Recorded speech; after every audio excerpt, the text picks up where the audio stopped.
बिस्मिल्लाहिर्रहमानिर्रहीम। Dear well wishers, अस्सलाम वालेकुम। कुछ ज़ाती मसाइल की वजह से मसरूफ़ रहा। फिर मैंने ये सोचा कि मसाइल तो ख़त्म नहीं होते, ये तो ज़िंदगी के साथ चलते रहते हैं, तो मैं अपने वेल विशर के सामने आकर उनके मसाइल कम करने की कोशिश करूं। तो फिर सैफ रहमान आज आपके सामने आ गए।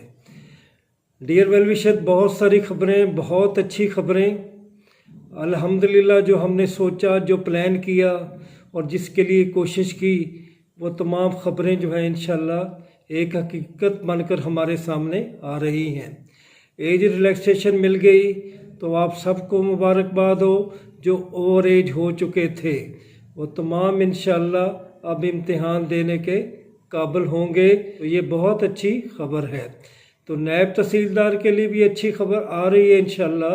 जो 20 फरवरी को उनका पेपर होना है, मुझे कभी उम्मीद है कि अब वो 27 पे शिफ्ट हो जाएगा या उसकी कोई और डेट आएगी, क्योंकि CSS का जो स्क्रीन टेस्ट है वो पहले उसकी डेट अनाउंस हो चुकी थी। वैसे भी वो हमारा बड़ा भाई है, तो मेरा ख्याल है PPSC इस पे सोचेगी भी, बल्कि सोच लिया है, अब वो अमल भी करेगी। एक और जो मेरे वेल विशर पूछ रहे हैं कि क्या स्क्रीन टेस्ट में नेगेटिव मार्किंग होती है, तो स्क्रीन टेस्ट में कोई नेगेटिव मार्किंग नहीं है। और जहाँ तक कार्बन पेपर का हवाला है सिलसिला, इंशाल्लाह PPSC उसमें भी मेहरबान होगी।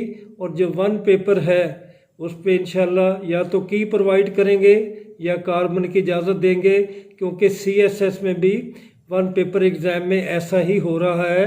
अगर वो एज के लिए अमेंडमेंट आ सकती है तो इंशाल्लाह इसमें भी अमेंडमेंट आ जाएगी। तो ये बहुत अच्छी ख़बरें हैं।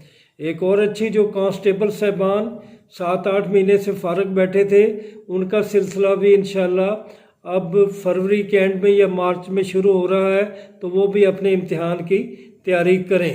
तो ये अच्छी खबर थी।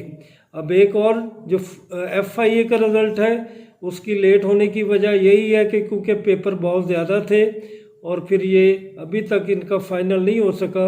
इंशाल्लाह एक हफ़्ते तक या एक हफ़्ते में वो भी फ़ाइनल हो जाएंगे और उनके लिए भी मज़ीद अच्छी खबरें आएंगी। तो सब इंस्पेक्टर के बारे में पूछा जा रहा है कि उनका रिज़ल्ट कब आ रहा है। इसी तरह फिज़िक्स और केमिस्ट्री वाले पूछ रहे हैं कि रिज़ल्ट कब आ रहा है। तो रिज़ल्ट के लिए 1 माह होता है आफ्टर रिटन टेस्ट के लिए, लेकिन आजकल चूँकि हालात कुछ आगे पीछे हुए हैं, तो बहरहाल उम्मीद है फरवरी में या मिड मार्च से पहले इनके रिज़ल्ट आ जाएंगे। तो अल्हम्दुलिल्लाह वो भी इस काबिल होंगे कि वो अपना जो है वो वक्त जो है प्रॉपर वक्त पे अपनी जॉब की तरफ जाएंगे। तो डियर वेल विशर, एक और बात जो आ रही है कि पूछा जा रहा है कि रिमेनिंग जो रिटन पेपर हैं वो कब होने हैं। रिमेनिंग रिटन पेपर में सबसे ज़्यादा जो मसला था वो ओवर एज का इशू था, तो इंशाल्लाह वो हल हो गया है। तो इंशाल्लाह नेक्स्ट वीक में, और जो पेपर अब अभी तक जिनका फाइनल रिज़ल्ट नहीं आया उनको इंतज़ार करना पड़ेगा। हो सकता है बाई पार्ट्स में एडवर्टाइजमेंट आ जाए, या अगर इकट्ठी आती है तो फिर उनके लिए 2-3 हफ्ते लग सकते हैं। तो इंशाल्लाह वो भी एडवर्टाइजमेंट भी आ जाएगी। जो रिमेनिंग रिज़ल्ट है अल्हम्दुलिल्लाह वो भी विद इन फरवरी उम्मीद है सब आ जाएंगे। तो डियर वेल विशर्स, एक और जो एजुकेटर का इशू है जो सबसे ज़्यादा आप पूछ रहे हैं, तो अब वो भी सब कुछ फाइनल हो चुका है। उसमें भी जो बर्डन या रुकावट थी एज रिलैक्सेशन थी, तो इंशाल्लाह by the end of February और in the beginning of March वो एडवर्टाइजमेंट भी आ जाएगी। माय डियर वेल विशर्स, ये कुछ अहम खबरें थी। इसके अलावा एक अच्छी खबर ये है कि फेडरल पब्लिक सर्विस कमीशन में जो लेक्चरर की सीट्स आई हैं उन पर भी आप अप्लाई करें। 21 उनकी लास्ट डेट है और 40 से ऊपर सीट्स हैं। मुख्तलिफ सब्जेक्ट में है, बॉटनी में है, पॉलिटिकल साइंस में है, इंग्लिश में है, उर्दू में है, साइकोलॉजी में है, सोशियोलॉजी में है और इस्लामियात में। तो उधर भी किस्मत आजमाई करें, बहुत अच्छी जॉब्स हैं। इस तरह जो अपकमिंग जॉब है उसमें सीनियर सिक्योरिटी ऑफिसर और सिक्योरिटी ऑफिसर की काफ़ी सीट्स आ रही हैं 73 के करीब।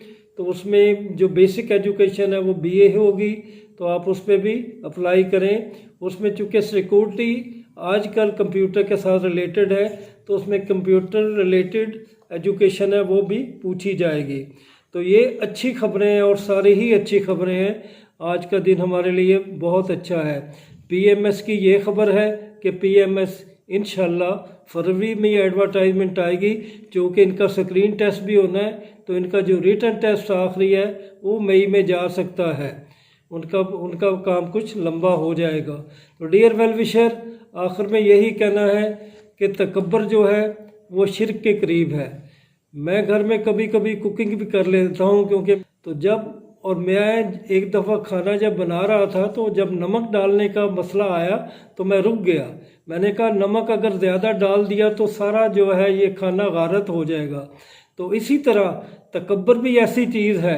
आप भले कितने ही पढ़े लिखे क्यों ना हो, आलम हो, फ़कीह हो, डॉक्टर हो, इंजीनियर हो और बहुत बड़े पॉलिटिशियंस हों, लेकिन आप में अगर तकब्बर आ जाता है तो आप कुछ भी नहीं हो, आप ज़ीरो हो।